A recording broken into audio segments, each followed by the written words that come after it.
So, yun, magandang araw mga ka-Q. Welcome ulit dito sa aking YouTube channel, SoForQ TV. Ayan, so ito guys, merong post. Ayan, 3 hours ago pa lang, ang Palarong Pambansa update na Facebook page. Ayan, syempre guys, nakapalo tayo dito. Dahil nag-update din po ito ng about kay Rene Paterbonia. So, ito meron silang na-i-post, mga ka-Q. Ang sabi dito, Tab Baldwin, pinagmumulta ng DOLE ng 9.8 million at ang Ateneo de Manila University naman ay 4.9 million sa paglabag sa employment rules, mga ka-Q. So meron silang nilabag sa employment rules. So ito, basahin natin guys yung post ng Palarong Pambansa update. Yan, sabi dito, pinagmumulta ng Department of Labor and Employment o DOLE si dating Ateneo Blue Eagle head coach Tab Baldwin ng kabuuang 9.8 million. Grabe guys. 200,000 na lang mga ka-Q. 10 million na. Grabe, ang dami mo nang mabibili niyan. Ayan, makakabili na ako niyan ng tatlong pangarap ko na na Navara. Navara na pick up. Mga ka-Q. Nissan Navara. Makakabili na ako niyan guys.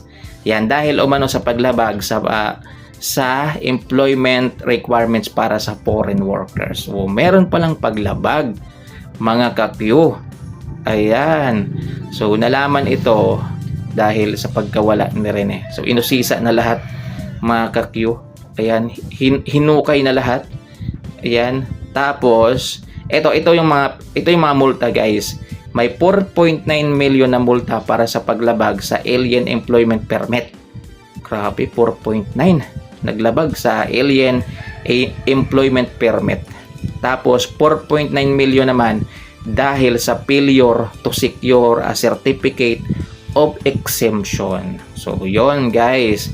Kaya kung itotal natin, dalawang 4.9, so yung kabuuan, 9.8 million lahat yung kailangan niyang bayaran ni Coach Tab Baldwin, mga ka-Q, dito sa DOLE.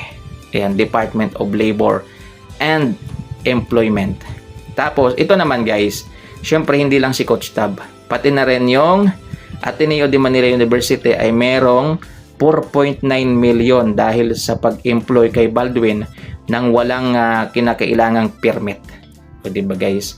So, in-employ nila si Tab na hindi nila hinanapan ng permit, mga ka-Q. So, ganun kalakas si Coach Tab, mga ka-Q. So, yun. Yung source natin dito, guys, Palarong Pambansa update. Ayan. So, dito nga may mga nag-comment, oh. Ayan. Pero wag ko nang basahin. Wag ko nang basahin, guys. Ang papangit din kasi yung comment ng iba. Ayan. So, kung gusto nyo i-confirm yung post na yan, guys, ilagay ko yung link ng post na yan dyan sa description natin para matingnan ninyo. So, 3 hours ago pa lang siya nakapost. So, yun guys. Ayan. Yan lang muna yung update natin. At ito nga, pinagmumulta po ng 9.8 million si Coach Tab at ang Ateneo de Manila University naman ay 4.9 million.